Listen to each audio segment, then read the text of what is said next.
Salah satu yang sekarang ini diperhatikan oleh banyak orang, bahkan oleh teman-teman kita yang beragama Islam, misalnya dalam YouTube kita mengikuti kanal anak bangsa, memberikan respon dengan satu ungkapan yang menunjuk pada kelompok tertentu yang dinilai radikal, lalu merusak tenda bantuan untuk korban gempa Cianjur. Seaword TV dikatakan dalam judul ini, Bupati Cianjur salahkan label gereja, pelakunya ormas khilafah. Juga yang disampaikan oleh akun KBN Nusantara, diberi judul Tenda Relawan Berlogo Gereja Dicopoti, Perusak Kerukunan di Tengah Duka Cianjur. Sahabat peradaban kasih ekologis yang terkasih, dalam suasana ini kita bisa belajar apa yang diserukan oleh pemazmur sebagai doa, kiranya keadilan berkembang dalam zamannya dan damai sejahtera berlimpah sampai selama-lamanya.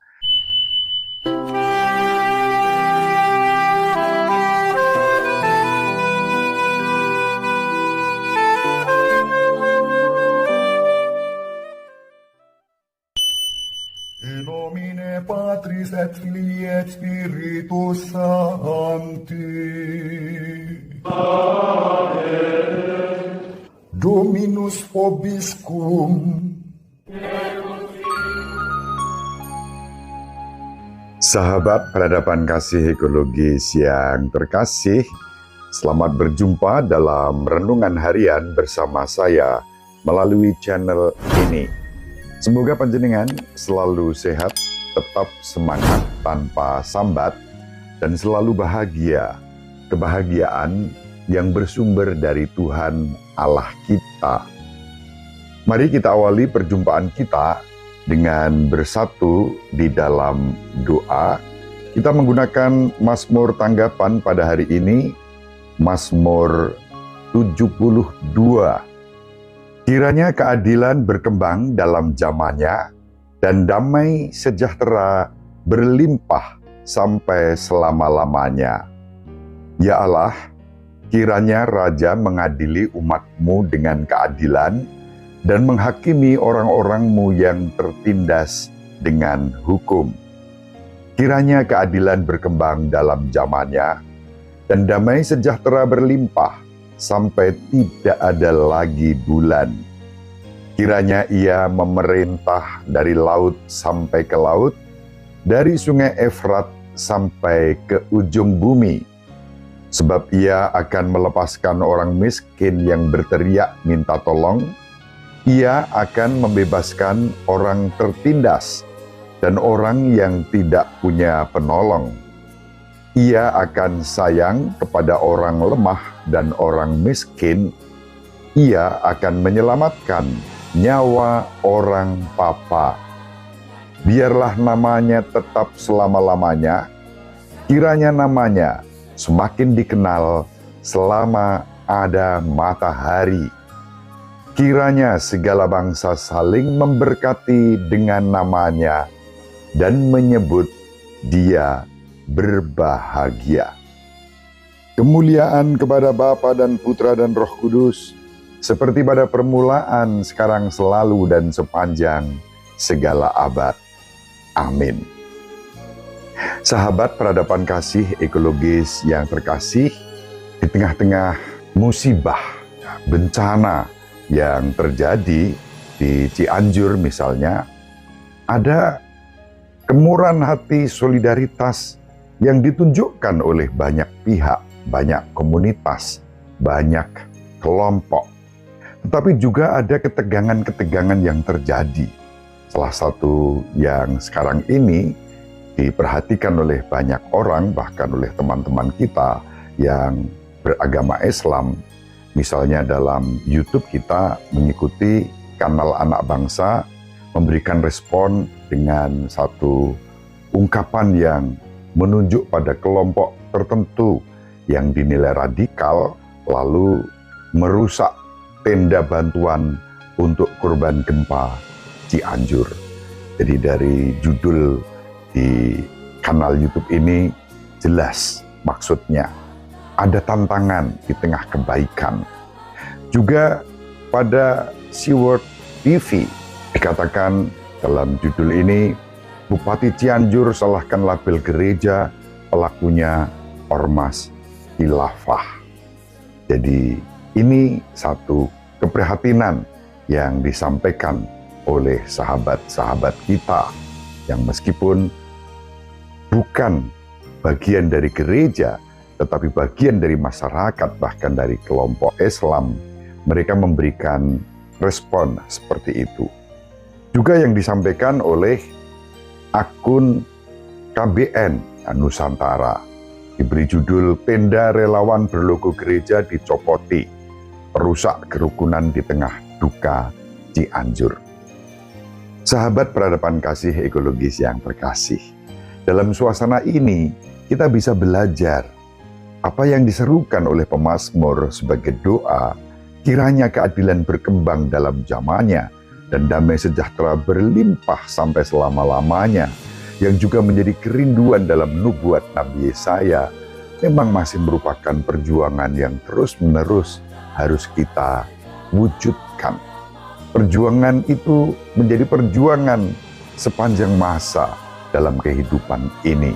Sahabat peradaban kasih ekologis yang terkasih, bacaan pertama dari kitab Nabi Yesaya bab 11 ayat 1-10 membawa kita sampai pada pengalaman rohani masa Advent sebagai masa penantian kita, yakni menantikan Yesus Kristus, Sang Penebus, Sang Juru Selamat.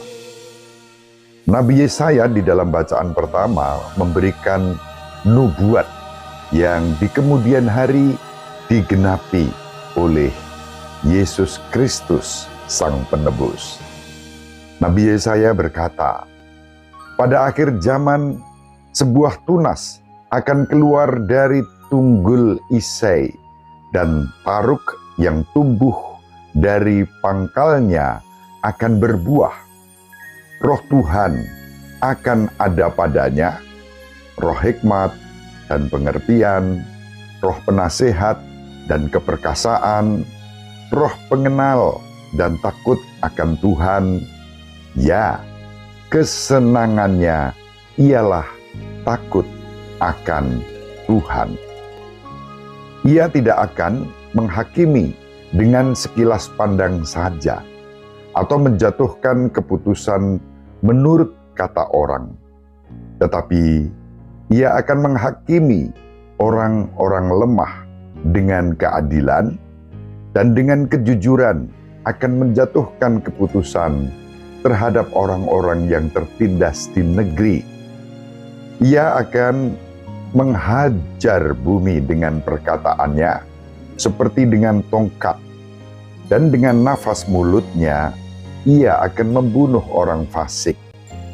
Ia tidak akan menyimpang dari kebenaran dan kesetiaan seperti ikat pinggang yang tetap terikat pada pinggangnya.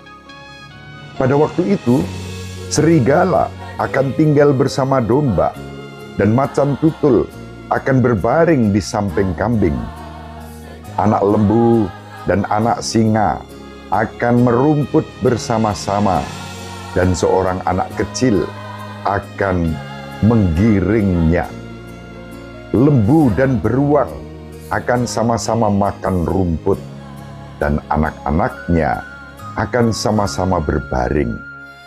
Sedang singa akan makan jerami seperti lembu.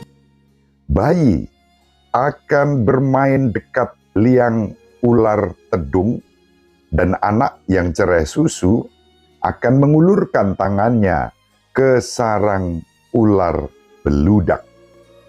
Tidak ada yang akan berbuat jahat atau yang berlaku busuk di seluruh gunungku yang kudus, sebab seluruh bumi penuh dengan pengenalan akan Tuhan, seperti air laut yang menutupi dasarnya.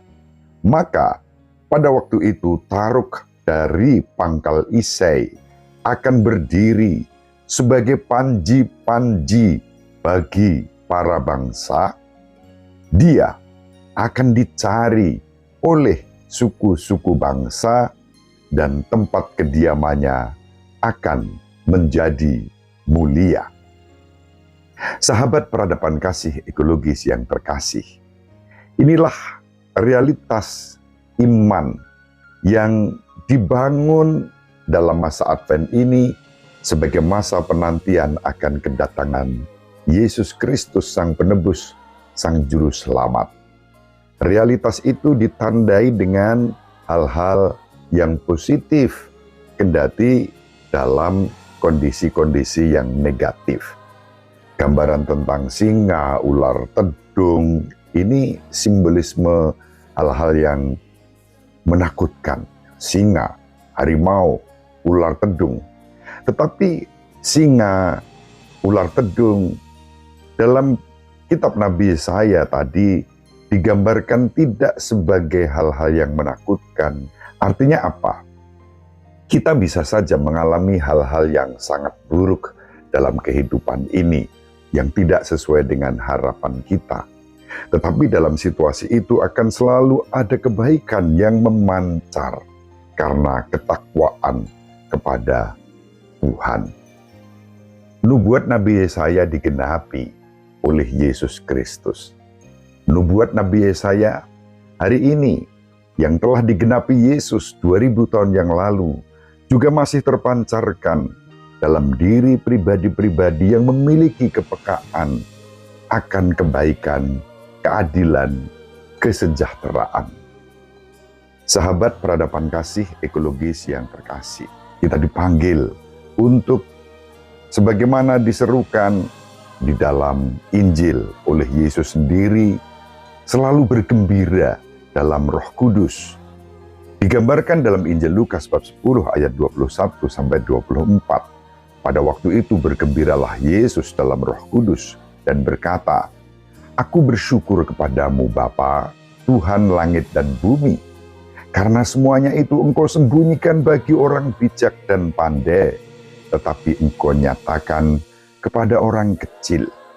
Ya Bapa, itulah yang berkenan di hatimu. Semua telah diserahkan kepadaku oleh Bapakku, dan tiada seorang pun yang tahu siapakah anak selain Bapa, dan siapakah Bapa selain anak, dan orang yang oleh anak diberi anugerah mengenal Bapa." Sesudah itu, berpalinglah Yesus kepada murid-muridnya dan berkata, "Berbahagialah mata yang melihat apa yang kalian lihat. Sebab aku berkata kepadamu, banyak nabi dan raja ingin melihat apa yang kalian lihat, namun tidak melihatnya. Dan ingin mendengar apa yang kalian dengar, tetapi tidak mendengarnya." Kerinduan untuk mewujudkan damai sejahtera, keadilan, kerukunan, semangat persaudaraan, solidaritas, bela rasa, terutama kepada mereka yang menderita, menjadi panggilan kita semua. Tetapi tidak semua bisa memahami dan terjebak dalam pikirannya sendiri, kepentingannya sendiri, yang kemudian membuat suasana di tengah-tengah bencana semakin mendatangkan duka cita. Mari dalam masa Advent ini kita saling mendoakan agar sebagai murid-murid Kristus kita diberi rahmat untuk mengenal kehendak Allah, yakni terwujudnya keadilan, kerukunan, persaudaraan, perdamaian, bahkan dalam situasi-situasi yang paling sulit sekalipun, kita dipanggil menjadi pembawa damai. Inilah yang bisa kita wujudkan sebagai salah satu tanda persiapan kita di masa Advent menyambut kedatangan Tuhan kita Yesus Kristus Sang Penebus dan Juru Selamat umat manusia tanpa diskriminasi. Ibu Maria selalu mendoakan kita. Bapak Yosef merestui kita dengan keheningannya. Semoga panjenengan semua sahabat peradaban kasih ekologis yang terkasih bersama seluruh anggota keluarga dimanapun berada dibimbing, dilindungi, dan diberkati oleh Allah yang Maha Kuasa, Bapa dan Putera dan Roh Kudus. Amin. Terima kasih, salam sehat, tetap semangat tanpa sambat, selalu bahagia, kebahagiaan yang bersumber dari Tuhan Allah kita. Sahabat peradaban kasih yang terkasih, sampai jumpa pada episode berikutnya. Terima kasih atas kebersamaan kita. Salam peradaban kasih ekologis. Berkah dalam